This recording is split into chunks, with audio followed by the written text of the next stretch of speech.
Hello everyone, this is Kundan Kumar. Welcome to learning sessions. अगर आप भी सीआईबी एग्जाम की प्रिपरेशन कर रहे हो तो हमारे पास एबीएम सब्जेक्ट का फुल कोर्स अवेलेबल है, जिसके अंदर हम आपको प्रोवाइड करवाते हैं क्वेश्चन वीडियोस जो कि हमारे हिंदी और इंग्लिश लैंग्वेज के मिक्स में अवेलेबल होते हैं। इसी के साथ हम आपको mock test, mega mock test provide करते हैं, जिनकी हेल्प से आप इजीली रिवीजन कर सकते हो। और ये जो हमारी लाइव क्लासेस होती हैं वो आपको रिकॉर्डेड फॉर्म में भी मिल जाती हैं।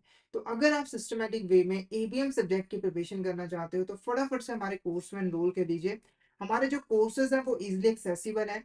अगर आप एक एंड्रॉइड यूजर हो तो IIBF learning centre application download कर लीजिए गूगल प्ले स्टोर से। और अगर आप एक आईओएस यूजर हो तो माई इंस्टीट्यूट ऐप डाउनलोड कर लीजिए ऐप स्टोर से, और वहां पे आपको ऑर्गेनाइजेशन कोड यूज करना है GEGKD। तो फटाफट से इन एप्लीकेशन को डाउनलोड कर लीजिए, हमारे कोर्सेज में एनरोल कर लीजिए।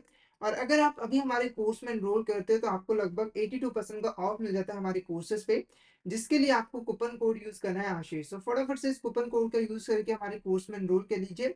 और हमारे टेलीग्राम चैनल को भी जरूर ज्वाइन कर लीजिए, क्योंकि हम इसमें एग्जाम से रिलेटेड, क्लासेस से रिलेटेड जितने भी इंपॉर्टेंट अपडेट्स हैं वो डालते रहते हैं। और अगर आपको भी किसी भी तरह की क्वेरी आती है तो आप इस चैनल पे हमें मैसेज कर सकते हो। तो फटाफट से हमारे टेलीग्राम चैनल को ज्वाइन कर लीजिए ताकि कोई इंपॉर्टेंट अपडेट आपसे मिस ना हो जाए। इसका लिंक आपको वीडियो के डिस्क्रिप्शन बॉक्स में मिल जाएगा। तो शुरू करते हैं आज का टॉपिक। तो आज इस लेक्चर में हम लोग रिस्क मैनेजमेंट और क्रेडिट रेटिंग के बारे में पढ़ने वाले हैं, और इससे रिलेटेड कुछ इंपॉर्टेंट क्वेश्चंस को डिटेल में डिस्कस करने वाले हैं। तो फटाफट से इस सेशन को शेयर कर दीजिए अपने फ्रेंड्स के साथ, कलीग्स के साथ, ताकि वो भी इस सेशन का बेनिफिट ले सके। तो शुरू करते हैं। तो सबसे पहले हम रिस्क का मतलब समझते हैं कि रिस्क बेसिकली क्या होता है। तो यहाँ पर देखो, रिस्क का सिंपल सा मतलब होता है पॉसिबिलिटी ऑफ लॉस। तो जब भी हम कोई काम स्टार्ट करते हैं, कोई भी प्रोजेक्ट स्टार्ट करते हैं, ठीक है, तो उसमें लॉस होने के जो चांसेस होते हैं उसी को हम रिस्क कहते हैं। जैसे एग्जांपल के लिए आपने एक प्रोजेक्ट स्टार्ट किया, प्रोजेक्ट के सक्सेसफुल होने के जो चांसेस है वो 80% है, और 20% चांसेस है कि जो प्रोजेक्ट है वो फेल हो जाएगा और हमें यहाँ पर लॉस हो जाएगा। तो ये जो लॉस होने की जो चांसेस है ना, ये जो 20% है, इसको ही हम क्या कहेंगे, रिस्क कहेंगे। यानी कि ये जो प्रोजेक्ट है वो 20% जो है वो रिस्क ही है, ठीक है।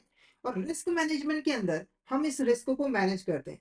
यानी कि रिस्क मैनेजमेंट एक ऐसी प्रोसेस होती है जिसके अंदर एक बिजनेस, एक बैंक जो भी रिस्क फेस करता है उसको प्रॉपरली मैनेज करता है। क्योंकि देखो, आप कोई भी काम करो, कोई भी प्रोजेक्ट करो, वहां पर रिस्क होता ही होता है। यानी कि आप किसी भी सूरत में रिस्क को अवॉइड नहीं कर सकते हैं। तो आपके पास एक ही तरीका है लॉस से बचने का, वो है कि आप इस रिस्क को प्रॉपरली मैनेज करो, ताकि आपको जो लॉस है वो कम से कम हो सके। और जो क्रेडिट रेटिंग है वो बेसिकली एक टूल होती है रिस्क को मैनेज करने के लिए, स्पेशली जो हमारा क्रेडिट रिस्क होता है, ठीक है।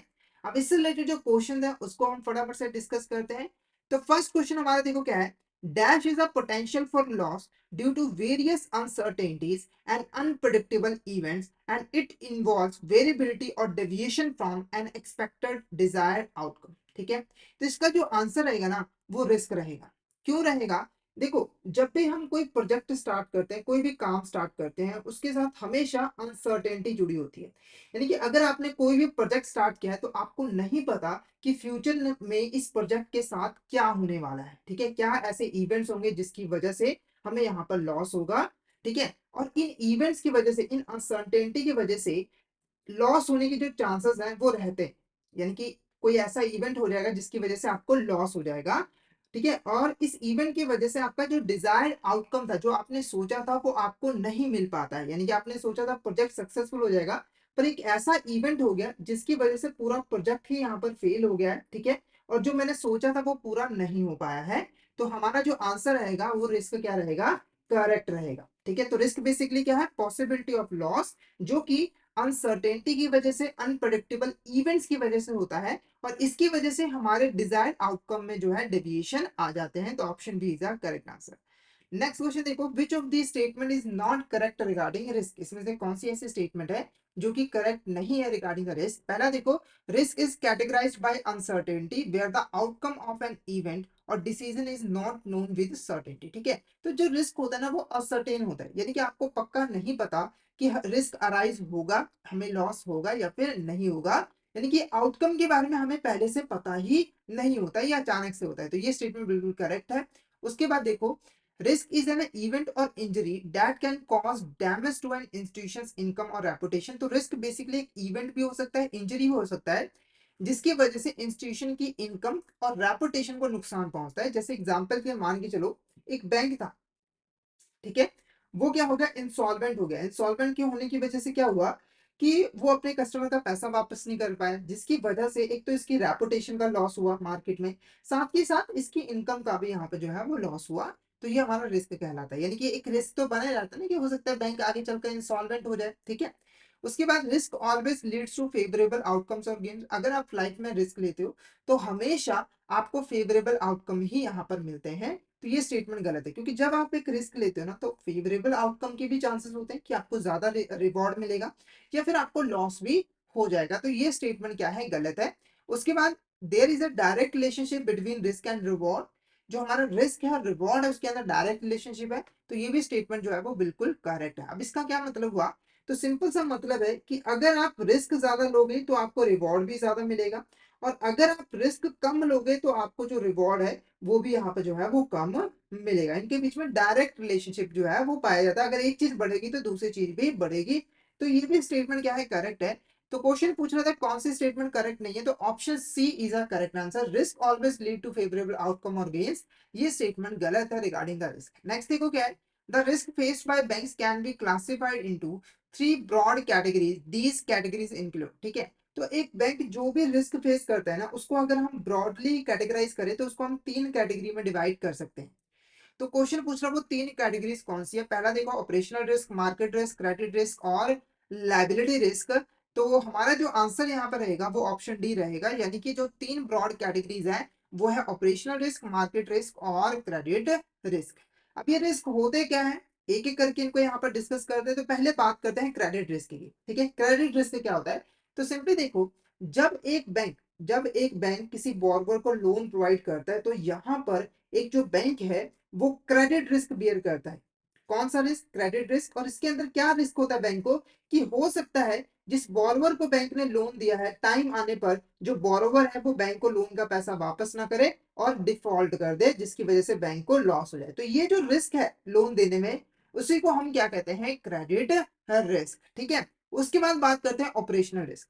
ऑपरेशनल रिस्क क्या होता है, तो सिंपली देखो, जब एक बैंक अपने जो इंटरनल ऑपरेशंस होता है उसको सही तरीके से परफॉर्म नहीं करता और उसकी वजह से जो लॉस होता है वो हमारा होता है ऑपरेशनल रिस्क। जैसे कि एग्जांपल के लिए जो इंटरनल प्रोसेस है वो बैंक के फेल हो जाए या फिर वो इनएडिक्वेट है, इसकी वजह से क्या होगा, बैंक अपने फंक्शंस को सही तरीके से परफॉर्म नहीं करेगा, ठीक है, जैसे कि फ्रॉड वगैरह हो जाएगा और अल्टीमेटली बैंक को लॉस होगा, ठीक है। तो ये हमारा क्या था, ऑपरेशनल रिस्क। उसके बाद बात करते हैं market risk. Market risk arise होता है जो हमारा मार्केट में जब एडवर्स मूवमेंट होती है, यानी कि जो मार्केट है अगर वहां पर जो फ्लक्चुएशंस है वो अच्छी नहीं है, नेगेटिव फ्लक्चुएशंस हो रही हैं और बैंक के ऊपर उन फ्लक्चुएशन का नेगेटिव इंपैक्ट पड़ रहा है, तो उसकी वजह से भी बैंक को जो है वो लॉस होता है। यानी कि मार्केट में जो एडवर्स मूवमेंट्स होती हैं, जो एडवर्स फ्लक्चुएशंस होती हैं, उसकी वजह से जो लॉस होने के चांसेस अराइजेस होते हैं, वो हमारा मार्केट रिस्क जो है वो कहलाता है, ठीक है। तो ये तीन टाइप के यहाँ पर रिस्क एक बैंक जो है वो फेस करता है। नेक्स्ट बात करते हैं what is the difference between risk और लॉस इन बैंकिंग। जो हमारा रिस्क है और जो लॉस है उसके बीच में बेसिक डिफरेंस क्या होता है। पहला देखो, risk is a consequence of taking a loan. अगर आप कोई लोन लेते हो तो उसकी वजह से रिस्क राइज होता है। While loss is a financial interest charge on these loans, यानी कि जो आपने लोन लिया है जिसकी वजह से रिस्क राइज हुआ है उसके ऊपर जो फाइनेंशियल चार्ज आपको पे करना पड़ रहा है उसको हम लॉस कहते हैं। या फिर risk is a future possibility of negative outcome while loss is the actual realisation of that outcome, यानी कि रिस्क क्या है, एक फ्यूचर पॉसिबिलिटी है कि आपको लॉस हो सकता है, पर लॉस जो है वो एक्चुअल रियलाइजेशन है, मतलब कि आपको एक्चुअली में लॉस हो गया है। या फिर risk is always quantifiable while loss can be subjective and depend on individual experience. तो रिस्क को हम क्वांटिफाई कर सकते हैं, ठीक है, और जो लॉस है उसको हम क्वांटिफाई नहीं कर सकते क्योंकि वो सब्जेक्टिव होता है, वो पर्सन इंडिविजुअल की एक्सपीरियंस के ऊपर डिपेंडेंट होता है। उसके बाद there is a no real difference between risk and loss. तो हमारा जो ऑप्शन बी होगा वो करेक्ट रहेगा, यानी कि जो रिस्क है वो सिर्फ लॉस होने की पॉसिबिलिटी है, पर लॉस क्या है, जब एक्चुअली में हमें लॉस हो जाता है। जैसे अगर आपने सोचा कि 20% चांसेस हैं कि हमें प्रोजेक्ट में लॉस होगा, तो ये जो 20% चांस है ये कहलाएगा रिस्क, ठीक है। और जब 20% ये जो चांसेस था वो एक्चुअली में आउटकम आ गया, यानी कि सच में हमारा जो प्रोजेक्ट है वो फेल हो गया, और उसकी वजह से जो लॉस हुआ है तो वो हमारा लॉस जो है वो कहलाता है। ठीक है, जो पॉसिबिलिटी अगर रियल में कन्वर्ट हो गई तो वो हमारा लॉस कहलाता है। नेक्स्ट बात करते हैं, विच of the following is not a external factor affecting credit risk. ठीक है, तो जनरली देखो जो क्रेडिट रिस्क होता है जो बैंक यहाँ पर फेस करता है उसको दो तरह के फैक्टर जो है वो अफेक्ट करते हैं, यानी कि एक बैंक कितना क्रेडिट रिस्क यहाँ पर फेस करेगा वो इन दो तरह के फैक्टर के ऊपर जो है वो डिपेंडेंट होता है। दो फैक्टर कौन है, एक है एक्सटर्नल फैक्टर, ठीक है, और एक होता है हमारा इंटरनल फैक्टर। तो ये दो इंटरनल फैक्टर्स बताएंगे कि बैंक कितना क्रेडिट रिस्क जो है वो फेस करेगा। ठीक है, तो ये जो क्वेश्चन है वो एक्सटर्नल फैक्टर के साथ जो है वो रिलेटेड है। एक्सटर्नल फैक्टर क्या होते हैं पहले इसका मतलब समझ लो। जो एक्सटर्नल फैक्टर होते हैं वो बेसिकली हमारे जो बोरोवर है, ठीक है, जो बोरोवर है जिसने बैंक से लोन लिया है उसके ऊपर इम्पैक्ट डालते हैं। इम्पैक्ट डालने का मतलब है कि बोरोवर का जो बिजनेस है उसके ऊपर इम्पैक्ट डालते हैं, जिससे बोरोवर की लोन को रिपे करने की जो कैपेसिटी होती है, एबिलिटी होती है, उसमें चेंज आता है और बैंक को क्रेडिट रिस्क होता है। अब इसको एक एग्जांपल से अगर मैं समझाऊं तो मान के चलो एक ए पर्सन है, उसने बैंक से लोन लिया है, ठीक है, 5 लाख का लोन लिया है, ठीक है, किस लिए लिया है, ताकि वो अपना बिजनेस यहाँ पर कर सके। ठीक है, अब ये एक ऐसा प्रोडक्ट बनाता है, ये एक यहाँ पर एक ऐसा प्रोडक्ट बनाता है जो कि वो जो इंटरनेशनल मार्केट में सेल करता है, इंटरनेशनल मार्केट में स्पेशली जो यूएसए कंट्री है उसको यहाँ पर सेल करता है। ठीक है, अब क्या हुआ देखो, ये जो लोन का पैसा है वो ये जो बॉर्बर है वो कहाँ से वापस करेगा, अपने प्रोडक्ट को मार्केट में सेल करके, यानी कि बिजनेस करके। ठीक है, अब देखो एक्सटर्नल फैक्टर क्या करते हैं, जो बॉर्बर के बिजनेस होते हैं ना उसके ऊपर इम्पैक्ट डालते हैं। जैसे एग्जांपल के मान के चलो, यूएसए ने एक ऐसी पॉलिसी बना दी जिसकी वजह से अब ये जो प्रोडक्ट है वो यूएसए की मार्केट में सेल होगा ही नहीं, यानी कि अब ये पर्सन यूएसए की मार्केट में इसको सेल कर ही नहीं सकता, और इसका जो मेन मार्केट था वो यूएसए ही था। ठीक है, अब इस पॉलिसी की वजह से क्या हुआ कि इसका बिजनेस बिल्कुल ठप पड़ गया। अब इसके पास कोई पैसा नहीं है, जिसकी वजह से इसने यहाँ पर डिफॉल्ट कर दिया और क्रेडिट रिस्क जो है वो बैंक को फेस करना पड़ा, वो अराइज करना पड़ा। ठीक है, तो इस तरह के जो फैक्टर्स होते हैं जो कि बोरोवर के कंट्रोल में नहीं होते, बैंक के कंट्रोल में नहीं होते, और उसकी वजह से जो क्रेडिट रिस्क अराइज होता है वो हमारा एक्सटर्नल फैक्टर जो है वो कहलाता है। तो आई होप आपको यहाँ पर एग्जाम्पल की हेल्प से एक्सटर्नल फैक्टर का जो मतलब है वो समझ में आ गया होगा। ठीक है, अब यहाँ पर देखो कौन सा एक्सटर्नल फैक्टर नहीं है, पहले देखो क्या है, faulty loan and repayment structuring. जब एक बैंक अपने जो लोन की प्रोसेस होती है उसको गलत बनाता है, ठीक है, और जो रीपेमेंट होती है उसको प्रॉपर तरीके से स्ट्रक्चर नहीं करता है, यानी कि जो टर्म एंड कंडीशन है वो सही तरीके से नहीं बनाता है। ठीक है, तो ये क्या है, एक इंटरनल फैक्टर है, ये हमारा एक्सटर्नल फैक्टर नहीं है। ठीक है, उसके बाद देखो exchange rate and interest rate fluctuation, तो ये हमारा एक्सटर्नल फैक्टर है। क्यों है, क्योंकि देखो जब इंटरेस्ट रेट में चेंज आता है, जो एक्सचेंज रेट में चेंज आता है तो उसकी वजह से क्या होता है, मार्केट में फ्लक्चुएशन आती है, मार्केट में फ्लक्चुएशन आती है तो अल्टीमेटली उसके साथ जो बिजनेस जुड़े होते हैं उसके ऊपर भी इम्पैक्ट पड़ता है। तो ये हमारा एक्सटर्नल फैक्टर है। उसके बाद protectionist policy of other country, protectionist policy का मतलब क्या होता है, ये ऐसी पॉलिसीज होती है जो कि कंट्रीज अपने डोमेस्टिक इंडस्ट्रीज को सेव करने के लिए जो है वो बनाती है, प्रोटेक्ट करने के लिए बनाती है। क्योंकि अल्टीमेटली क्या होता है कि इंटरनेशनल मार्केट के अंदर जब दूसरे देशों से लोग आते हैं तो उसकी वजह से क्या होता है कि जो कंट्री है, जैसे अगर मान के चलो यूएसए से कोई कंपनी यहाँ पर इंडिया में आती है, ठीक है, तो इससे क्या होगा कि इंडिया की जो डोमेस्टिक इंटरेस्ट इंडस्ट्रीज है उनके ऊपर ज्यादा बर्डन पड़ेगा। हो सकता है कि इंडिया की कई इंडस्ट्रीज जो है वो बंद पड़ जाए, तो इंडिया कोई ना कोई यहाँ पर ऐसी पॉलिसीज बनाएगा जिससे वो यहाँ पर जो इंटरनेशनल मार्केट में जो कंपटीशन है उससे अपने डोमेस्टिक जो कंट्रीज हैं, डोमेस्टिक इंडस्ट्री उसको प्रोटेक्ट करके रख सके, और उसी पॉलिसी को हम प्रोटेक्शनिस्ट पॉलिसीज कहते हैं। उसके बाद government policies and political risk, तो ये तो सिंपल सी बात है कि जो हमारी गवर्नमेंट है वो जो पॉलिसीज बनाती है, ठीक है, वो हमारी एक्सटर्नल फैक्टर के अंदर ही आ जाते हैं। तो ये जो तीन है ये हमारे एक्सटर्नल फैक्टर है, पर ये जो फर्स्ट है ये हमारा इंटरनल फैक्टर है। ठीक है, नेक्स्ट क्वेश्चन देखो क्या है, internal factors affecting credit risk mostly related with. ठीक है, तो जो हमारे इंटरनल फैक्टर्स होते हैं जो कि क्रेडिट रिस्क को अफेक्ट करते हैं वो किसके साथ रिलेटेड होते हैं। Option A external economic conditions, loan management practices, customer satisfaction service, या फिर मार्केटिंग स्ट्रेटजीज। तो option B is a correct answer. ठीक है, तो जो इंटरनल फैक्टर्स होते हैं वो बेसिकली बैंक की जो लोन मैनेजमेंट प्रैक्टिसेस होती हैं उसके साथ रिलेटेड होते हैं। यानी कि एक बैंक अपने लोन को, जो वो लोन एंड एडवांसेस प्रोवाइड कर रहा है, उसके लिए जो है एक्टिविटीज परफॉर्म कर रहा है, जो प्रैक्टिसेस परफॉर्म कर रहा है, उसको कितने अच्छे तरीके से मैनेज कर रहा है, वो हमारे इंटरनल फैक्टर जो है वो कहलाते हैं। जैसे एग्जांपल के मान के चलो, एक बैंक है, ठीक है, उसने क्या किया, अपने अपने पास जितना भी उसके पास फंड्स अवेलेबल था, सारा का सारा लोन उसने एक पर्सन को ही यहाँ पर परफॉर्म कर दिया, मतलब कि लोन के फॉर्म में दे दिया। तो यहाँ पर ये जो लोन मैनेजमेंट प्रैक्टिस है, इसकी अच्छी नहीं है, जिसकी वजह से यहाँ पर क्रेडिट रिस्क अराइज होता है, क्योंकि अगर बाई चांस इसने डिफॉल्ट किया तो बैंक क्या हो जाएगी, डूब जाएगी। तो बैंक अपनी लोन मैनेजमेंट प्रैक्टिसेस कैसे परफॉर्म कर रहा है, इसके ऊपर भी डिपेंड करता है कि एक बैंक कितना क्रेडिट रिस्क जो है वो फेस करता है। ठीक है, तो मेनली ये हमारे जो इंटरनल लोन मैनेजमेंट प्रैक्टिसेस होते हैं बैंक के, उसके साथ रिलेटेड होता है। तो ऑप्शन बी है करेक्ट आंसर। अब कुछ इंटरनल फैक्टर्स की बात करते हैं जिसके ऊपर क्रेडिट रिस्क जो है वो डिपेंड करता है।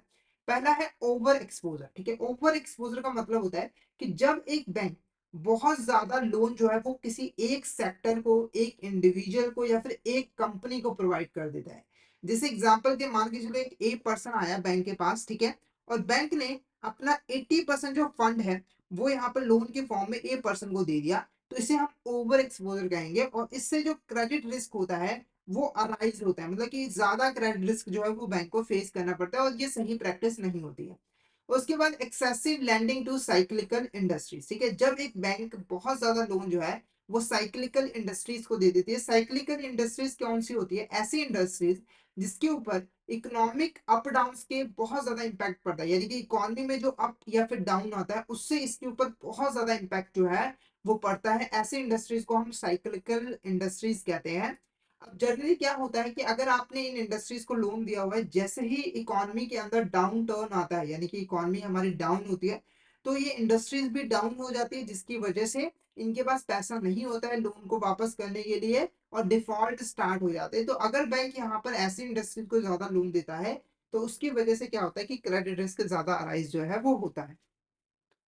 उसके बाद इग्नोरिंग पर्पस ऑफ लोन। अगर बैंक यहाँ पर लोन का जो पर्पस है, किस पर्पस के लिए लोन लिया जा रहा है, अगर उसको ही इग्नोर कर देता है, जैसे अगर एक पर्सन आया, उसने कहा कि मुझे 5 लाख रुपए का लोन चाहिए, ठीक है, और बैंक ने बिना पर्पस को पूछे इसे लोन प्रोवाइड कर दिया, हो सकता है कि ये जो पैसा है वो कहाँ पे खर्च करे, जुआ खेल कर खत्म कर दे।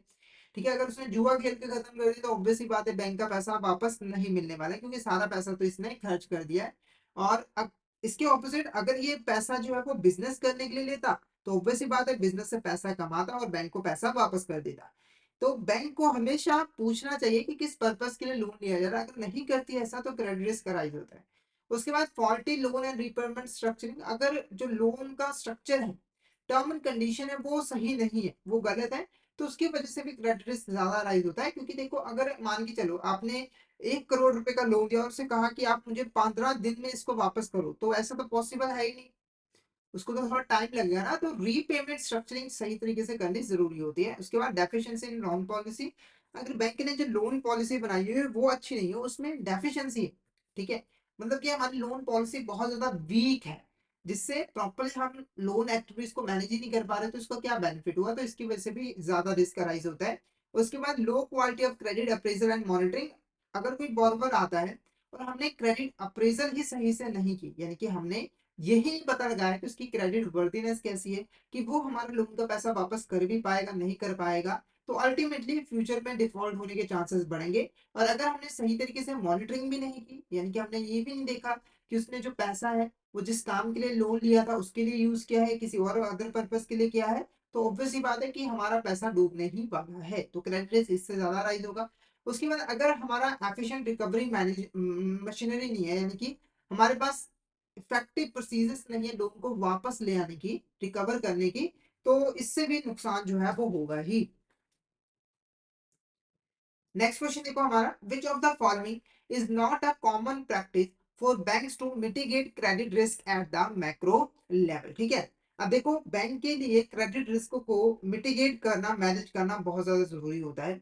तो बैंक यहाँ पर क्रेडिट रिस्क को 2 लेवल के ऊपर मैनेज करता है, एक होता है मैक्रो लेवल और एक होता है हमारा माइक्रो लेवल। ठीक है, मैक्रो लेवल जो है वो ब्रॉडर टर्म है। ब्रॉडर टर्म का मतलब है यहाँ पर बैंक क्या करती है, अपने जितने भी टोटल लोन्स एंड एडवांसेस होते हैं उसके साथ जो क्रेडिट रिस्क जुड़ा होता है उसको मैनेज करता है और उसको मिटिगेट करने की कोशिश करता है। माइक्रो लेवल के ऊपर वो जो इंडिविजुअल को लोन प्रोवाइड करता है, जो इंडिविजुअल लोन होते हैं, उसके साथ जो क्रेडिट रिस्क जुड़ा होता है उसको मैनेज करता है और उसको मिटिगेट करता है। सिंपल भाषा में कहूँ, अगर एक बैंक है, अगर यहाँ पर एक बैंक है, उसने टोटल यहाँ पर 100 करोड़ के लोन दिए हुए, तो जब वो 100 करोड़ लोन के साथ जो क्रेडिट रिस्क जुड़ा हुआ है उसको मैनेज करता है, उसको मिटिगेट करता है, तो वो हमारा मैक्रो लेवल के ऊपर कहलाएगा।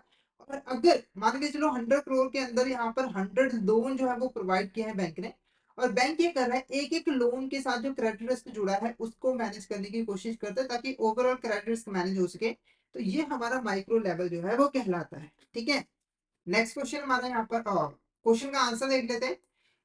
तो क्वेश्चन कह रहा था कि कौन सा हमारा कॉमन प्रैक्टिस नहीं है जो कि बैंक फॉलो करता है माइक्रो लेवल के ऊपर क्रेडिट रिस्क को मिटिगेट करने के लिए। पहला देखो क्या है, setting limits on loans to individual borrowers, यानी कि जो इंडिविजुअल्स बोरोवर है ना, उसकी जो लोन की लिमिट है उसको हम यहाँ पर सेट कर देते हैं। तो ये हमारा प्रैक्टिस होता है, क्योंकि देखो जब हम इंडिविजुअल बोरोवर्स के लोन को मैक्सिमम लोन हम कितना प्रोवाइड करके उसकी एक लिमिट फिक्स कर देते हैं, तो अल्टीमेटली हमारा जो ओवरऑल क्रेडिट रिस्क होता है वो कम हो जाता है। ठीक है, क्योंकि हम किसी एक सेक्टर को ज्यादा लोन प्रोवाइड नहीं कर रहे होते हैं। तो setting limit on individual borrowers, यानी कि जो इंडिविजुअल बोरोवर्स है उनकी मैक्सिमम लोन को सेट करना, ये हमारा कॉमन प्रैक्टिस होता है। उसके बाद spreading investment across various sector, तो ये भी हमारा एक कॉमन प्रैक्टिस होता है। इसके अंदर हम क्या करते हैं कि जो लोन होता है ना हमारा, वो किसी एक सेक्टर को हम नहीं देते बल्कि multiple sectors, multiple individual, multiple companies को देते हैं। इससे होता क्या है कि हमारा जो रिस्क है वो थोड़ा सा डिवर्सिफाई हो जाता है। जैसे एग्जांपल ले, एक बैंक है जिसने अपना सारा का सारा पैसा जो है वो एक पर्सन को ही लोन के फॉर्म में दे दिया है, ठीक है। और एक बैंक है जिसने अपना जो सारा पैसा है वो 100 लोगों को लोन यहाँ पर दिया है। अब देखो, इसने अपना रिस्क डिवर्सिफाई कर दिया, क्योंकि 100 में से देखो पॉसिबिलिटी है कि एक या फिर दो पर्सन यहाँ पर डिफॉल्ट कर दे, पर बाकी जो 80 लोग हैं उससे तो पैसा बैंक का सेफ ही रहेगा। ठीक है, तो अगर ये 2% डिफॉल्ट कर भी देते तो बैंक को ज्यादा लॉस नहीं होगा। पर अगर ये वाले पर्सन ने डिफॉल्ट कर दिया तो बैंक को बहुत ज्यादा लॉस जो है वो हो जाएगा, ये बंद भी हो सकती है। उसके बाद reviewing and updating loan policy regularly, तो जो लोन पॉलिसी है जिसको फॉलो करके बैंक यहाँ पर लोन प्रोवाइड करती है उसको अपडेट करना, उसको रेगुलरली जो है रेगुलरली बेसिस पे अगर कोई भी चेंजेस करने की रिक्वायरमेंट है तो उस चेंजेस को भी करना, तो ये भी हमारा कॉमन प्रैक्टिस होता है। Next, providing incentive for customer satisfaction, customer को सेटिस्फेक्शन मतलब सेटिस्फाई करने के लिए हम लोग उसको ज्यादा इंसेंटिव प्रोवाइड कर देते हैं, तो ये हमारा नहीं होता, ये हमारा कॉमन प्रैक्टिस नहीं होता। बाकी ये जो तीन कॉमन प्रैक्टिस हैं, फर्स्ट ए और बी और सी, ये तीन इंपॉर्टेंट कॉमन प्रैक्टिस होते हैं जो कि मैक्रो लेवल के ऊपर बैंक फॉलो करती है क्रेडिट रिस्क को मिटिगेट करने के लिए, कम करने के लिए। ठीक है, नेक्स्ट है विच of the following is an example of mitigating credit risk at the micro level, इसमें से कौन सा हमारा एग्जांपल है क्रेडिट रिस्क को माइक्रो लेवल पे मिटिगेट करने के लिए, मैनेज करने के लिए। तो मीनिंग मैंने आपको बताया था। पहले देखो, policies for bank regarding individual sanctioning and delivering process, यानी कि हम इंडिविजुअल को लोन कैसे प्रोवाइड करेंगे, लोन को कैसे सैंक्शन करेंगे, लोन को कैसे डिलीवर करेंगे, इसके रिगार्डिंग जो पॉलिसीज है, तो बिल्कुल ये हमारा एग्जांपल है। उसके बाद monitoring and review of individual proposals, categories of proposals, यानी कि हम क्या करेंगे, जो इंडिविजुअल प्रपोजल्स है उनको मॉनिटर करेंगे, उनको रिव्यू करेंगे, जिससे हम ये पता लगाएंगे कि हमें लोन देने की जरूरत है या फिर नहीं है, तो ये भी हमारा एग्जाम्पल है। उसके बाद implementing credit scoring models and adoption of collateral security, तो इसके अंदर क्या है कि हमें क्रेडिट स्कोरिंग का यूज करना है, जिससे हम जो इंडिविजुअल्स हैं उनके जो क्रेडिट वर्दीनेस है उसको इवेलुएट कर सके, साथ के साथ हमें कोलैटरल सिक्योरिटी को भी ऑब्टेन करना है, तो ये भी हमारा यहाँ पर एग्जांपल है क्रेडिट रिस्क को मिटिगेट करने के लिए माइक्रो लेवल के ऊपर।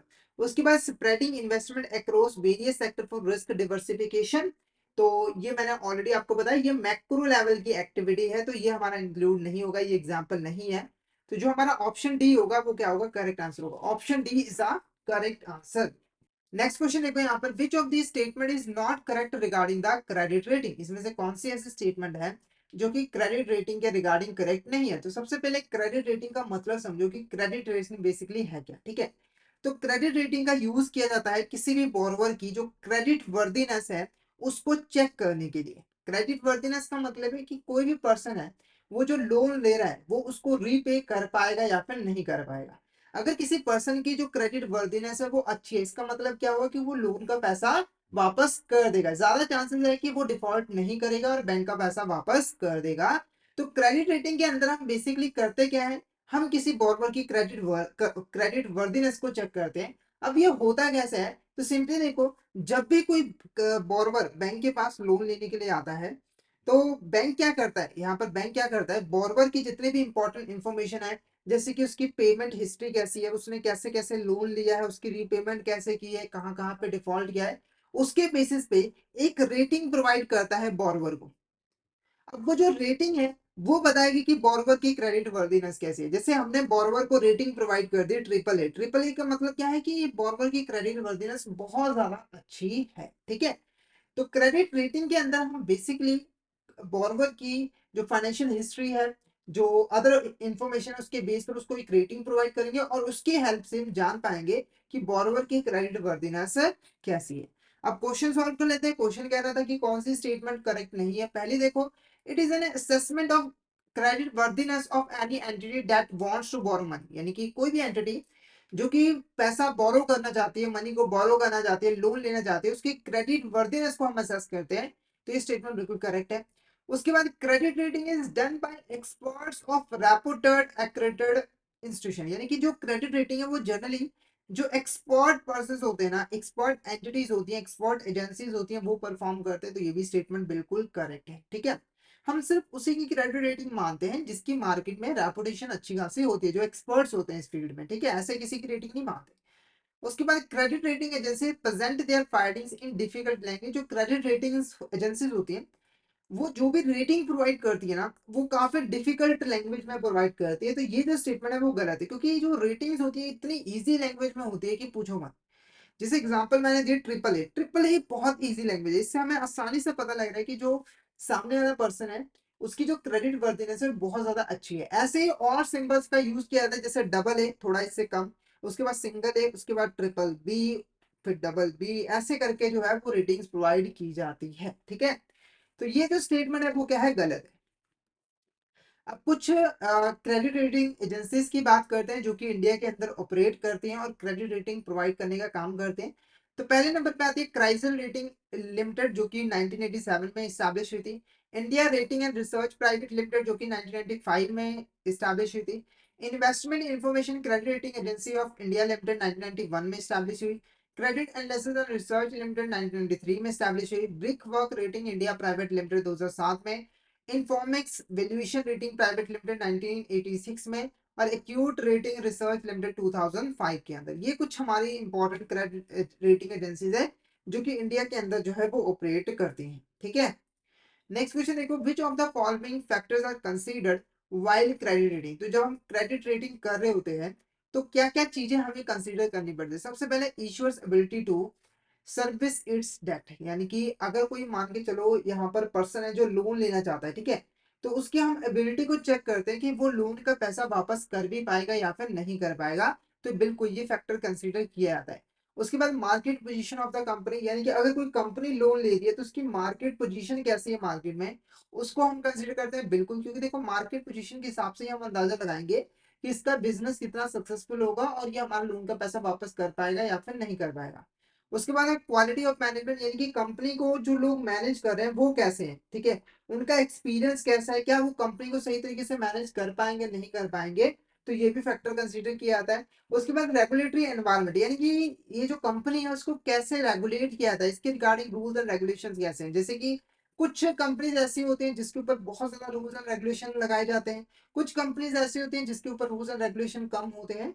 तो इसको भी हमें कंसीडर करना है। उसके बाद लॉयल्टी और ऑनेस्टी ऑफ एम्प्लॉयज, तो ये चीज हम कंसीडर नहीं करते। तो ऑप्शन डी हमारा क्या होगा, करेक्ट आंसर होगा। यानी कि चार फैक्टर्स को हम कंसीडर करते हैं जब क्रेडिट रेटिंग को हम एनालाइज कर रहे होते हैं, ठीक है। तो ऑप्शन डी हमारा क्या है यहाँ पर correct answer. Next question, objectives of credit rating includes, ठीक है, जो क्रेडिट रेटिंग होता है उसको करने का क्या ऑब्जेक्टिव होता है। तो अगर हम एक बैंक के पॉइंट ऑफ व्यू से बात करें कि बैंक क्रेडिट रेटिंग को का यूज किस लिए करता है, तो पहला देखो क्या है, to decide about accepting, rejecting और accepting with modification special covenants of loan application.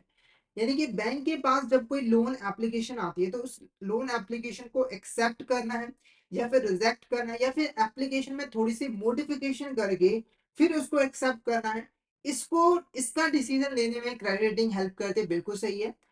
अगर कोई पर्सन है, कोई कंपनी है, उसकी क्रेडिट रेटिंग अच्छी है तो सिंपल सी बात है कि बैंक उस सिंपली क्या करेगा, उसको इजीली एक्सेप्ट कर लेगा उसकी लोन एप्लीकेशन को। अगर अगर क्रेडिट वर्दिनेस अच्छी नहीं है तो उसको रिजेक्ट कर देगा, अगर ठीक ठाक है तो थोड़ी सी मॉडिफिकेशन करके उसको सिलेक्ट कर लेगा। उसके बाद to determine pricing the rate of interest to be charge, यानी कि लोन के ऊपर इंटरेस्ट रेट कितना चार्ज किया जाएगा उसको डिसाइड करने में, बिल्कुल सही है। देखो अगर क्रेडिट वर्दिनेस बहुत ज्यादा अच्छी है तो इसका मतलब क्या होगा कि बैंक को जो रिस्क होगा वो कम होगा, रिस्क कम होगा तो वो इंटरेस्ट रेट भी कम चार्ज करेगी। अगर क्रेडिट वर्दिनेस बहुत ही खराब है, ठीक है, अब बैंक को अगर बैंक लोन देता है तो वो ज्यादा रिस्क फेस करता है, तो इसकी वजह से क्या होता है कि बैंक ज्यादा इंटरेस्ट रेट चार्ज करता है, यानी कि लोन के ऊपर इंटरेस्ट कितना चार्ज करना है उसको डिटरमाइन करने में भी हेल्प करता है, ये भी एक ऑब्जेक्टिव होता है, बिल्कुल सही है।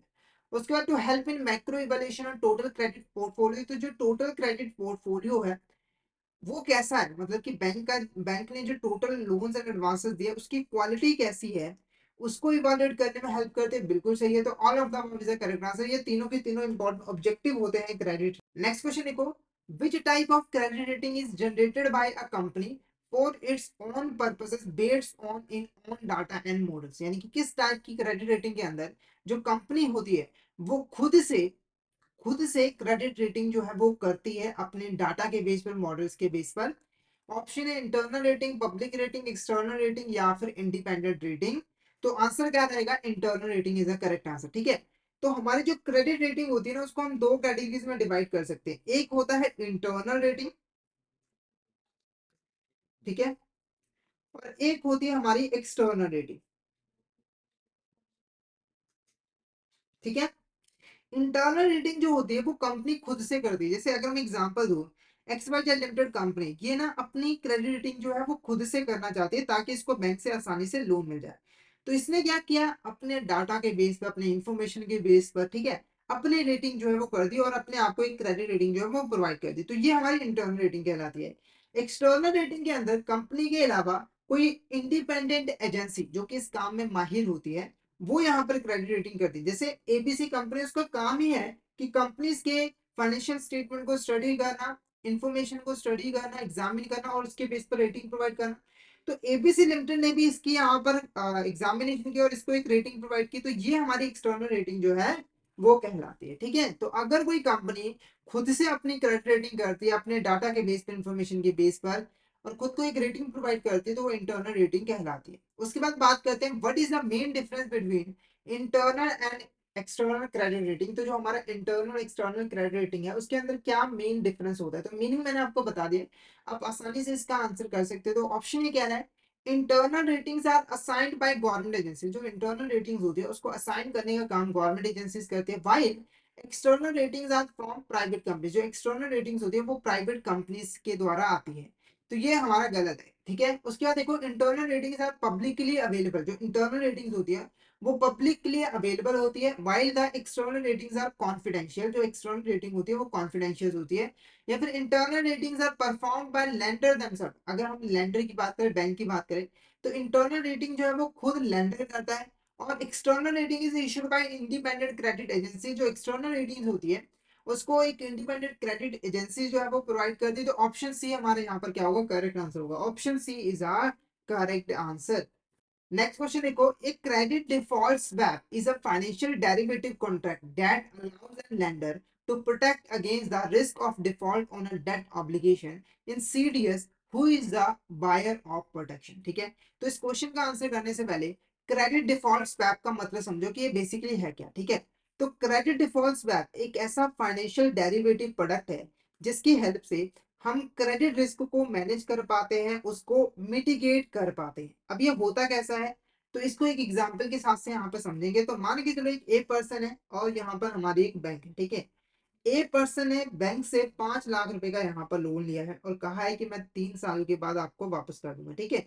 अब बैंक ने जैसे ही 5 लाख का इसको लोन दिया है, बैंक ने यहाँ पर फेस किया है क्रेडिट रिस्क, ठीक है। अब बैंक क्या करना चाहते हैं, इस क्रेडिट रिस्क को मिनिमाइज करना चाहती है, यानी कि मिटिगेट करना चाहती है, यानी कि अगर ये डिफॉल्ट कर भी दे तब भी इसको यहाँ पर लॉस ना हो। तो इसने क्या किया, एक सी बी पर्सन को यहाँ पर ढूंढा और उसके साथ कॉन्ट्रैक्ट कर लिया। क्या कॉन्ट्रैक्ट किया कि देखो भाई मैंने ना इस ए पर्सन को लोन दिया है, ठीक है, 5 लाख रुपए का। अगर ये डिफॉल्ट करता है, ठीक है, यहाँ पर ये अगर डिफॉल्ट करता है तो जितना भी लॉस होगा उसके लिए आप मुझे यहाँ पर कंपनसेट कर देना, बदले में मैं आपको एक फीस पे करूंगा जिसको हम प्रीमियम कहते हैं। तो बी पर्सन मान गया। दोनों के बीच में क्या कॉन्ट्रैक्ट हुआ कि यहाँ पर अगर ए पर्सन डिफॉल्ट करता है तो बैंक को जो भी लॉस होगा उसकी भरपाई जो बी पर्सन है वो यहाँ पर बैंक को कर देगा। बदले में बैंक को क्या पे करना है, एक फीस पे करनी है बी पर्सन को। क्या करनी है, बी पर्सन को एक फीस पे करनी है। तो इनके बीच में ये जो कॉन्ट्रैक्ट हुआ है इसी को हम क्रेडिट डिफॉल्ट स्वैप जो है वो कहते हैं, ठीक है। तो जैसे ये डिफॉल्ट करेगा तो बी की रिस्पॉन्सिबिलिटी बनती है कि जो भी लॉस हुआ है उसके लिए कंपनसेट करे। अब ये क्वेश्चन पूछ रहा था कि इसमें बायर ऑफ प्रोटेक्शन कौन होता है, बायर ऑफ प्रोटेक्शन, ठीक है। तो देखो जनरली क्रेडिट डिफॉल्ट स्वैप के अंदर हमारी दो पार्टीज होती है। तो यहाँ पर दो पार्टीज कौन सी है, एक है बैंक हमारी और एक है बी पर्सन, ठीक है। जिसमें से एक पार्टी होती है buyer of protection. Buyer of protection का मतलब है जिसने प्रोटेक्शन को बाय किया है। तो ऑब्वियसली बात है प्रोटेक्शन किसने बाय की है, बी पर्सन ने, या सॉरी बैंक ने बाय किया। यानी कि इसने अपने आप को जो है वो प्रोटेक्ट किया है क्रेडिट रिस्क से। तो यहाँ पर ये जो बायर ऑफ प्रोटेक्शन है वो कौन कहलाएगा, हमारा बैंक कहलाएगा जिसने जो प्रीमियम पे करा है सामने वाले पर्सन को। और ये जो है वो है सेलर ऑफ प्रोटेक्शन, जो प्रोटेक्शन जो है वो प्रोवाइड कर रहा है, ठीक है, जिसको प्रीमियम मिलता है। तो इस केस में अगर हम बात करें तो कौन सा ऑप्शन करेक्ट रहेगा, पहला the borrower who takes out loan from the bank, यानी कि जो बोरवर है जो लोन लेता है बैंक से वो हमारा बायर ऑफ प्रोटेक्शन कहलाता है। या फिर the bank who wants to protect themselves against default, यानी कि वो बैंक जिसने लोन दिया और वो खुद को डिफॉल्ट से प्रोटेक्ट करना चाहता है। तो option B is the correct answer. Option B is the correct answer, meaning मैंने आपको बता दिया अच्छे से। नेक्स्ट ऑप्शन देख लो, the government agency who takes out loan from the bank, तो गलत है। The person or company who compensate for the loss, तो ये तो हमारा सेलर ऑफ प्रोटेक्शन जो है वो कहलाता है, ठीक है।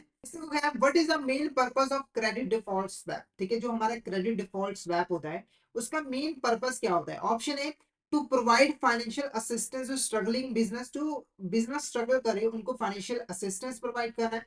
या फिर to lower interest rate for borrowers with good credit, यानी कि अगर किसी बोरवर का जो क्रेडिट वर्थिनेस है वो अच्छा है, क्रेडिट स्कोर अच्छा है, तो उसको इंटरेस्ट रेट को कम करने के लिए यूज किया जाता है। या फिर टू ट्रांसफर और manage credit risk between two parties, तो इसका यूज हम लोग दो पार्टीज के बीच में क्रेडिट रिस्क को ट्रांसफर और मैनेज करने के लिए करते हैं। या फिर to guarantee return on investment, तो option C is correct answer. क्योंकि देखो हमने देखा था कि जो बैंक है उसने क्या किया है, अपना जो क्रेडिट रिस्क है वो किसको ट्रांसफर कर दिया है, बी को। यानी कि जैसे ही कॉन्ट्रैक्ट हुआ अब क्रेडिट रिस्क बैंक के ऊपर से हटके किसके ऊपर चला गया है, बी के ऊपर चल गया है। तो इसने एक तरीके से पहले क्रेडिट इसको ट्रांसफर किया फिर उसको प्रॉपर्ली मैनेज किया। तो यही हमारा मेन पर्पस होता है क्रेडिट डिफॉल्ट स्वैप का।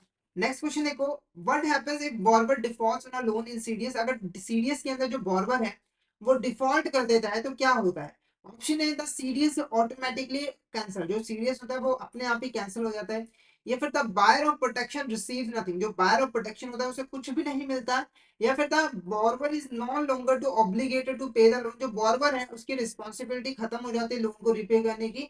या फिर the seller of protection compensate the buyer for the loss, तो ये स्टेटमेंट क्या है, बिल्कुल करेक्ट है, option D is the correct answer. जो सेलर ऑफ प्रोटेक्शन है वो कंपनसेट करेगा बायर को, यानी कि बैंक को, जो भी उसे लॉस हुआ है इस डिफॉल्ट की वजह से। नेक्स्ट क्वेश्चन देखो क्या है, which of this statement is correct regarding credit link notes, ठीक है। तो इसमें से कौन सी स्टेटमेंट जो है वो करेक्ट है क्रेडिट लिंक नोट्स के साथ, ठीक है। तो जो क्रेडिट लिंक नोट है वो बेसिकली एक इंस्ट्रूमेंट है जिसकी हेल्प से हम क्रेडिट रिस्क को मैनेज करते हैं और मिटिगेट करते हैं। तो जैसे क्रेडिट डिफॉल्ट स्वैप है वैसे ही इसका भी यूज क्रेडिट रिस्क को मिटिगेट और मैनेज करने के लिए किया जाता है। अब इससे रिलेटेड कौन सी स्टेटमेंट करेक्ट है, पहली देखो, इन CLNL the risk seller gets risk protection by paying regular premium to the risk buyer which is normally SPV, तो ये स्टेटमेंट बिल्कुल करेक्ट है। तो जो क्रेडिट लिंक नोट्स होते हैं उसके अंदर हमारे बेसिकली दो पार्टीज होती हैं, एक होता है रिस्क सेलर, एक होता है रिस्क सेलर और एक होता है रिस्क बायर, ठीक है। रिस्क सेलर वो होता है जो कि रिस्क को सेल करता है। जनरली रिस्क सेलर कौन होगा, बैंक होगा। क्योंकि देखो बैंक ने लोन दिया, उसने क्रेडिट रिस्क यहाँ पर बियर किया, उसने क्या किया, इस क्रेडिट रिस्क को सेल कर दिया किसको, दूसरी पार्टी को। और दूसरी पार्टी कौन होती है, रिस्क बायर, जो कि इस रिस्क को बायर करती है, यानी कि इस रिस्क को उठाती है और ये जनरली एक स्पेशल पर्पस व्हीकल होती है जिसको हम शॉर्ट में एसपीवी जो है वो कहते हैं। ठीक है, next question, SP issued notes link to the underlying credit to general investors and money received from them is used by special purpose vehicle to buy high quality security। ठीक है, जो एसपीवी होती है उसका काम क्या होता है बेसिकली, वो क्या करती है, जो क्रेडिट होता है यानी कि बैंक ने जो भी लोन दिया है उस क्रेडिट के बेस पर कुछ सिक्योरिटी, जिसको हम यहाँ पर क्या कहेंगे, क्रेडिट लिंक नोट्स, वो यहाँ पर जनरल इन्वेस्टर्स को इश्यू करती है। और इश्यू करने से जो भी पैसा उसके पास आता है उसको वो हाई क्वालिटी सिक्योरिटीज में इन्वेस्ट कर देती है। ठीक है, उसके बाद इन सिक्योरिटी से जो भी रिटर्न वगैरह आती है वो इन्वेस्टर्स को वो समय समय पे देती रहती है। और जैसे ही हमारा जो क्रेडिट है यानी कि बैंक ने जो लोन दिया है वो मेच्योर होता है, ठीक है, तो अगर तो हमारा जो बॉर्बर है उसने पेमेंट कर दी बैंक को, तो उस केस में जो सिक्योरिटीज है उसको सोल्ड करके जो इन्वेस्टर्स है उनको पैसा वापस कर दिया जाता है। तो स्टेटमेंट क्या कह रही है, on maturity of the underline credit, अगर जो क्रेडिट है वो मेच्योर हो जाता है तो जो सिक्योरिटीज है उसको जो परचेज की थी स्पेशल पर्पस व्हीकल ने उसको सोल्ड करके जो मनी है वो इन्वेस्टर को वापस कर दिया जाता है। तो ये स्टेटमेंट बिल्कुल करेक्ट है। अगर यहाँ पर डिफॉल्ट हो जाता है, in case of default that securities are used to pay risk seller. ठीक है, तो अगर किसी केस में डिफॉल्ट हो जाता है तो जो सिक्योरिटीज है उसको सेल करके जो भी पैसा आता है उस पैसे को किसे दे दिया जाता है, रिस्क सेलर को, यानी कि बैंक को दे दिया जाता है ताकि उसके रिस्क को कंपनसेट कर दिया जाए। ठीक है, तो ये सभी के सभी स्टेटमेंट हमारे यहाँ पर क्या है, करेक्ट है। तो ऑल ऑफ द अबव हमारे यहाँ पर क्या होगा, करेक्ट होगा। All of the above is a correct answer. ठीक है, तो यहाँ पर हम एक ऑप्शन नहीं देते ऑल ऑफ द अबव, तो ऑल ऑफ द अबव हमारे यहाँ पर क्या होगा, करेक्ट आंसर होगा। तो ये सभी के सभी जो स्टेटमेंट है वो बिल्कुल यहाँ पर करेक्ट है। नेक्स्ट क्वेश्चन देखो हमारे यहाँ पर, according to RBI guidelines on risk management while conducting credit appraisal lender should. ठीक है, तो हमारा जो आरबीआई है वो कुछ गाइडेंस देता है क्रेडिट रिस्क मैनेजमेंट से रिलेटेड। तो आरबीआई की गाइडेंस के अकॉर्डिंग जब भी एक लेंडर क्रेडिट अप्रेजल करता है तो उसे क्या करना चाहिए, पहला देखो, should rely on reports from the borrower's in house consultant, यानी कि जो बॉर्बर है, ठीक है, उसके जो इन हाउस कंसल्टेंट है यानी कि जो बॉर्बर ने पर्सन को हायर किया था उन्होंने जो रिपोर्ट बनाई है बोरोवर की, ठीक है, उसके बेस पर इसे लोन दे देना चाहिए।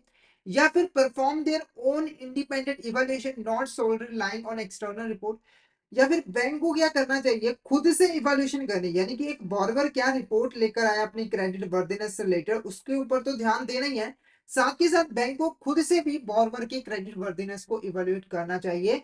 या फिर prioritise reports from external contents over their own appraisal, तो बैंक को क्या करना है, जो एक्सटर्नल कंसल्टेंट की जो रिपोर्ट है उनको ज्यादा प्रायोरिटी देनी है एज कंपैरिजन टू अपनी रिपोर्ट्स, या फिर only consider the borrower financial statement without further verification।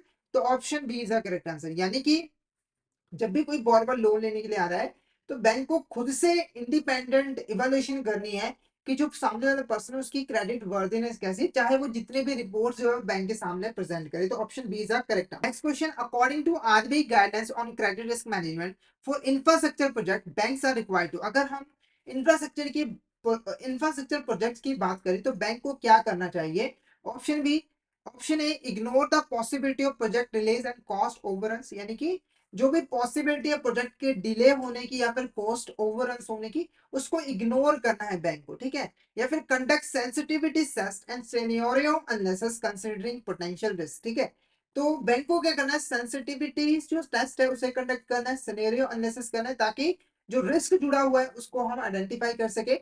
तो ऑप्शन भी हमारा क्या होगा यहाँ पर करेक्ट आंसर होगा। यानी कि जब भी कोई इंफ्रास्ट्रक्चर प्रोजेक्ट आता है तो बैंक को डिफरेंट डिफरेंट सिनेरियो जो है वो अज्यूम करने की, फ्यूचर में क्या क्या इवेंट्स हो सकते हैं और उसकी वजह से इस प्रोजेक्ट के ऊपर क्या इम्पैक्ट पड़ेगा, क्या लॉस होगा, और उसके बेस पर ही उसे क्रेडिट अप्रेजल जो है वो करनी चाहिए। नेक्स्ट ऑप्शन भी देख लो यहाँ पर, ऑप्शन सी कह रहा है focus solely on project potential benefits for the economy, तो ऐसा बिल्कुल नहीं है। सिर्फ इकोनॉमी को क्या बेनिफिट होगा प्रोजेक्ट से, सिर्फ इसको नहीं कंसीडर करना है। उसके बाद rely solely on borrowers projection and estimation, यानी कि बोरवर की क्या प्रोजेक्शन है, क्या एस्टिमेशन है, उसके ऊपर सिर्फ हमें रिलाई करना है, तो ऐसा बिल्कुल भी नहीं। ठीक है, तो option B is the correct answer. Next question, according to companies act 2013 every director of a company must have, यानी कि अगर हम कंपनीज एक्ट 2013 की बात करें तो हर डायरेक्टर जो कंपनी का है उसके पास क्या होना चाहिए? Option A PAN card, direct identification number, unique investment identification number, company registration number. तो option B director identification number is a correct answer. तो सभी डायरेक्टर के पास ये वाला नंबर होना चाहिए। नेक्स्ट, अब जो बाकी की जो गाइडेंस है, ये जो क्वेश्चन थे उसकी अलग से हमने कुछ इंपॉर्टेंट गाइडेंस के बारे में डिस्कस की। अब कुछ और इंपॉर्टेंट गाइडेंस है उसके बारे में भी डिस्कस कर लेते हैं। तो सबसे पहले गाइडेंस क्या है कि जो लैंडर है उसे हमेशा जो प्रमोटर है, ठीक है, उसकी जो इक्विटी कैपिटल, उसका सोर्स और क्वालिटी को अस्टेन करना चाहिए। यानी कि लेंडर को देखना चाहिए कि जो प्रमोटर है वो जो इक्विटी कैपिटल लेके आ रहा है उसका सोर्स क्या है, वो कहाँ से उसके इक्विटी कैपिटल को लेके आ रहा है, उसकी क्वालिटी कैसी है, उस चीज को अस्टेन करना है, उसको आइडेंटिफाई करना है, उसकी वैल्यूएशन करनी है। तो ये एक इंपॉर्टेंट गाइडलाइन है। उसके बाद क्रेडिट अप्रेजल के दौरान, ठीक है, अगर किसी डायरेक्टर का जो नाम है वो लिस्ट ऑफ विलफुल डिफॉल्टर में या फिर सिंपल डिफॉल्टर में आ जाता है, तो जो बैंक है उसको उसके नाम को वेरीफाई करना जरूरी है। यानी कि अगर कोई डायरेक्टर आता है, मतलब कोई कंपनी लोन लेने के लिए आती है, उसका डायरेक्टर है, तो बैंक को क्या करना है, पहले ये चेक करना है कि उस डायरेक्टर का जो कंपनी का है उसका कोई नाम डिफॉल्टर या फिर विलफुल डिफॉल्टर में तो नहीं आता है। ठीक है, अगर आ रहा है तो उसको लोन वगैरह अलग तरीके से प्रोवाइड करना है। ठीक है, उसके बाद bank can advice with a view to ensuring proper end use of funds. तो बैंक को ये एडवाइस, मतलब कि बैंक को ये इंश्योर करना है कि जो पैसा दिया गया है, लोन जिस पर्पस के लिए दिया गया है, एंड में उस पर्पस के लिए उस पैसे को यूज किया जाए और जो डिवर्जन और शिफ्टिंग ऑफ फंड्स है उसको रोका जा सके। इसके लिए बैंक को क्या करना है, यानी कि जो लैंडर है उसको क्या करना है, अपने खुद के ऑडिटर यूज करने हैं ताकि वो जान पाए कि जो पैसा दिया गया था, जिस पर्पस के लिए दिया गया था, उसी पर्पस के लिए यूज किया जा रहा है या फिर नहीं किया जा रहा है। ठीक है, साथ के साथ बैंक जो हमारा बोर्ड ऑफ डायरेक्टर है बैंक का, उसको कोशिश करनी है कि जो उसकी एसेट की क्वालिटी है वो खराब ना हो। अगर एसेट की क्वालिटी खराब हो रही है, डिक्रीज हो रही है, तो इंपॉर्टेंट स्टेप्स यहाँ पे ले ताकि उसकी क्वालिटी को डिक्रीज होने से रोका जा सके। ठीक है, साथ के साथ जो एसेट क्वालिटी है, ठीक है, उसके अंदर जो प्रॉब्लम्स है उसको अर्ली स्टेज पर रिकॉग्नाइज करने के लिए, उसको रिजॉल्व करने के लिए बैंक जो है वो सेंट्रल रिपोजिटरी ऑफ इंफॉर्मेशन और लार्ज क्रेडिट का भी यूज जो है वो कर सकती है। यानी कि इससे जो इंफॉर्मेशन मिलती है, क्रेडिट इंफॉर्मेशन मिलती है, उसका यूज जो है वो कर सकती है। नेक्स्ट क्या है, जो बोर्ड ऑफ बैंक्स है वो एक पॉलिसी बनाए जिसकी हेल्प से जो क्रेडिट इंफॉर्मेशन है उसको टाइमली बेसिस पे CRILS यानी कि credit repository of information on large credit पे को जो है वो सबमिट कराया जा सके, और पीरियोडिकल बेसिस पे उस पॉलिसी को रिव्यू करना भी जरूरी है। यानी कि अगर उसमें कुछ चेंजेस आते हैं तो चेंजेस भी करना जरूरी होता है। ठीक है, साथ के साथ एक सिस्टम यहाँ पर प्लेस करना है बोर्ड ऑफ बैंक्स को जिससे प्रॉपर तरीके से बॉर्बर की क्लासिफिकेशन की जा सके, यानी कि कौन सा बॉर्बर बिल्कुल डिफॉल्टर है, कौन सा नॉन कोऑपरेटिव बॉर्बर। ठीक है, तो क्लासिफिकेशन भी होनी चाहिए। तो ये कुछ इंपॉर्टेंट गाइडेंस है regarding the credit risk management. I hope आपको यहाँ तक क्लियर हो गया होगा। नेक्स्ट क्वेश्चन देखो, which of the statement is correct regarding credit information company. इसमें से कौन सी ऐसी स्टेटमेंट है जो कि क्रेडिट इंफॉर्मेशन कंपनी के रिगार्डिंग करेक्ट है? तो सबसे पहले क्रेडिट इंफॉर्मेशन कंपनी होती है, उसका मतलब समझो। तो क्रेडिट इंफॉर्मेशन कंपनी एक ऐसी कंपनी होती है जो कि क्रेडिट इंफॉर्मेशन को कलेक्ट करने का, उसको अपने पास स्टोर करने का और जरूरत पड़ने पर क्रेडिट इंस्टीट्यूशन को उस इंफॉर्मेशन को प्रोवाइड करने का काम जो है वो करती है। जैसे एग्जांपल के मान के चलो, इंडिया के अंदर, ठीक है, इंडिया के अंदर अगर हम बात करें तो एक स्पेशल कंपनी है, एक हमारे यहाँ पर स्पेशल कंपनी है जिसका काम क्या है कि इंडिया के अंदर जितने भी क्रेडिट इंस्टीट्यूशन है उससे जितना भी क्रेडिट इंफॉर्मेशन है बॉर्बर से रिलेटेड है उसको कलेक्ट करना है और अपने पास स्टोर करके रखना है, और जब जब क्रेडिट कंपनीज को उस इंफॉर्मेशन की जरूरत पड़े तो इंफॉर्मेशन को प्रोवाइड भी करना। तो ये कंपनी हमारी क्या कहलाएगी, क्रेडिट इंफॉर्मेशन कंपनी जो है वो कहलाएगी। तो क्वेश्चन क्या था, विच of the statement is correct regarding credit information company. तो पहली स्टेटमेंट क्या है, it collects and maintain credit information on individuals and business. तो इसका काम क्या है कि इंडिविजुअल्स और बिजनेस से रिलेटेड जितना भी इंपॉर्टेंट इंफॉर्मेशन है, क्रेडिट इंफॉर्मेशन है, उसको कलेक्ट करती है और उसको अपने पास मेंटेन करके रखती है। तो ये स्टेटमेंट बिल्कुल करेक्ट है। उसके बाद these credit records are submitted by respective banks and other credit institution to CIC। यानी कि जो क्रेडिट इंफॉर्मेशन कंपनी है उसके पास ये जो क्रेडिट इंफॉर्मेशन आती है वो उसके जो मेंबर होते हैं, चाहे वो बैंक है चाहे वो क्रेडिट इंस्टीट्यूशन है, उससे वो सारी इंफॉर्मेशन जो है वो कलेक्ट करते हैं। तो ये भी स्टेटमेंट बिल्कुल करेक्ट है। उसके बाद credit information company in India is licensed by Reserve Bank of India. यानी कि जो क्रेडिट इन्फॉर्मेशन कंपनी उसको लाइसेंस प्रोवाइड करने का काम कौन करते हैं? Reserve Bank of India. तो ये भी स्टेटमेंट करेक्ट है।